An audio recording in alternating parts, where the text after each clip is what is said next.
जो नॉर्म होने चाहिए हाई टेंशन लाइन के, सड़क से जितनी ऊंचाई पर होनी चाहिए, क्या वो है? आप सब देख रहे हो, जान रहे हैं।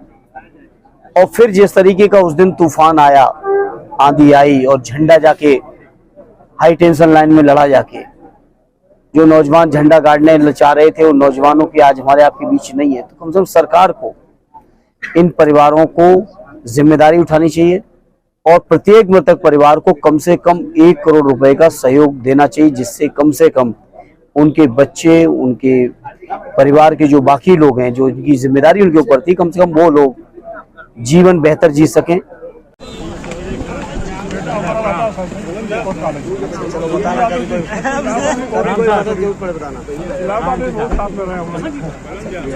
भैया भैया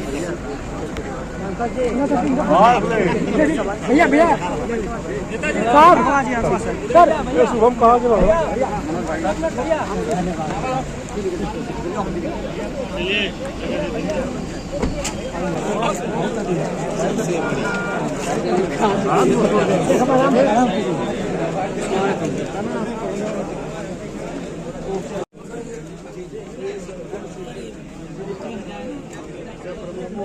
धर्मेंद्र जी, आज गाजीपुर के नरवर गांव में आए हैं, जहां कुछ दिन पहले जो 4 लोगों की मौत हुई थी। पीड़ित परिवार से भी सभी लोगों से मिले हैं, और क्या इसको लेकर क्या बतलाएंगे? बहुत हृदय विदारक, और मैं समझता हूँ ये घटना केवल इस गांव के लोगों के लिए नहीं या उन परिवारों के लिए नहीं, बल्कि जिस किसी ने भी इस घटना को सुना है, लोग हृदय से हिल गए हैं। क्योंकि जिस तरह के नौजवानों की डेथ हुई, मैं समझता हूँ वो नौजवान न केवल इस गांव के लिए, इस क्षेत्र के लिए, बल्कि पूरे इलाके के लोगों के बीच पॉपुलर नौजवान थे और अपने परिवारों के सबसे जिम्मेदार नौजवानों में से एक थे। जहाँ हम अगर बात करें, छोटे लाल जी के घर के जाने का मौका मिला कि 4 बच्चे, जो सबसे बड़ी बेटी है वो क्लास 7th में है, और बाकी तीनों बच्चे और बहुत छोटे छोटे, नर्सरी, केजी, क्लास 3 में उनकी बच्चियां हैं। 3 बच्चियां, 1 बेटा है। आप सोचिए उस परिवार की परिस्थितियां क्या होंगी। फिर जब हम जहां पहुंचे, अमन जी के घर पर, अपने परिवार के, अपनी पीढ़ी का एकमात्र चिराग, जो 2 भाइयों के बीच में, पिता और चाचा के बीच में अकेला नौजवान, पूरे परिवार की उम्मीद और आशा जिस नौजवान पे टिकी हो, आज वो हमारे आपके बीच में नहीं है। आप सोचिए उस परिवार की पोजीशन क्या होगी। फिर हम पहुंचे रविंदर जी के घर पर, जो खुद में भी उत्तर प्रदेश पुलिस की भी सेवा कर रहे हैं, जिनकी मैं समझता हूँ बमुश्किल 9 माह की बच्ची होगी। आप सोचिए उस परिवार पे क्या बीतेगी। और अकेले रविंदर ही नहीं, उनके दूसरे भाई अजय, वो भी इस दुर्घटना के शिकार हुए।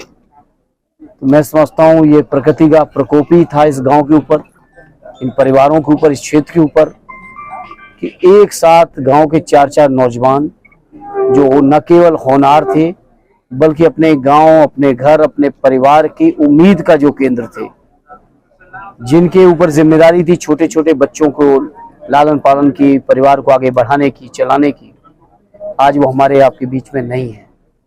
मैं समझता हूँ बहुत दुर्भाग्यपूर्ण घटना है, जितना उसके बारे में कहा जाए उतना कम होगा। सांसद जी, जैसा कि घटना को हुए लगभग 1 सप्ताह हो चुके हैं, और अभी तक प्रदेश सरकार के द्वारा किसी भी तरह के पीड़ित परिवार के लिए राहत की बात नहीं कही गई अब तक, क्या लगता है? देखिए, मैं मांग करूंगा सरकार से कि राजनीतिक द्वेष विद्वेष छोड़कर कभी इंसानियत, मानवता और समाज के लिए जो जरूरी जिम्मेदारियां हैं सरकार की, कभी उसकी तरफ भी बढ़े। कोई मामूली बात नहीं है। पूरे परिवार उजड़ गए, लोगों की उम्मीदों के केंद्र थे वो चले गए, और परिवार, मुझे लगता है इसमें भी सौतेला व्यवहार कर रही है। जिस तरीके की अभी हम और आप जहां बैठे हैं, बगल की घटना है, जो नॉर्म होने चाहिए हाई टेंशन लाइन के, सड़क से जितनी ऊंचाई पर होनी चाहिए, क्या वो है? आप सब देख रहे हो, जान रहे हैं।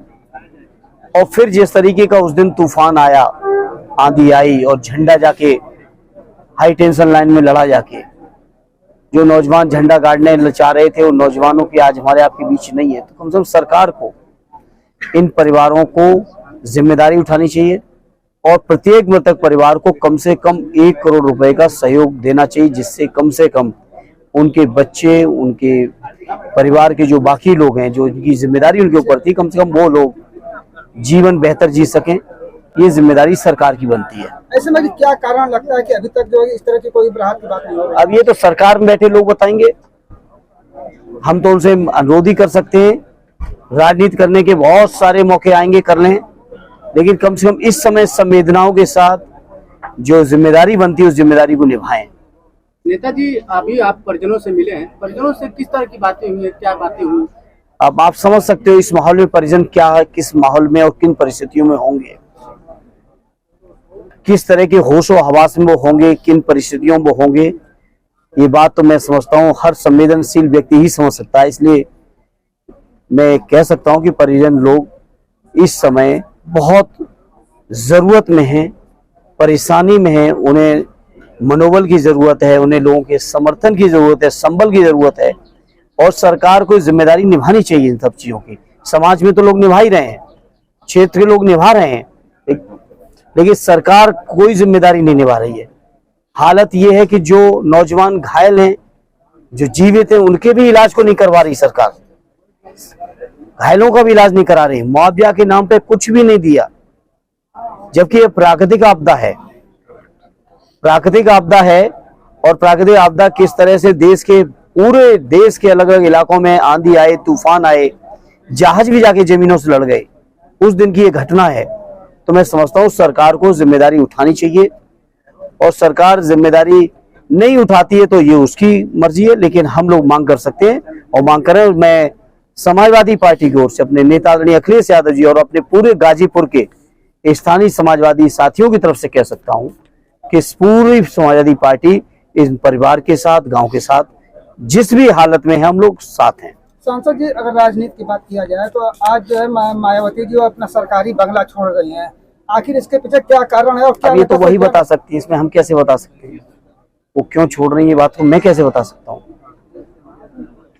इसके अलावा आनंदीबेन पटेल जो राज्यपाल है, वो उनका ये कहना है कि यूपी में जो कानून व्यवस्था है वो 100% सुरक्षित नहीं है। मुझे संतुष्टि है कि कम से कम गवर्नर साहब स्वीकार कर रहे हैं, और गवर्नर साहब की इसी रिपोर्ट को जानी चाहिए केंद्र की सरकार तक।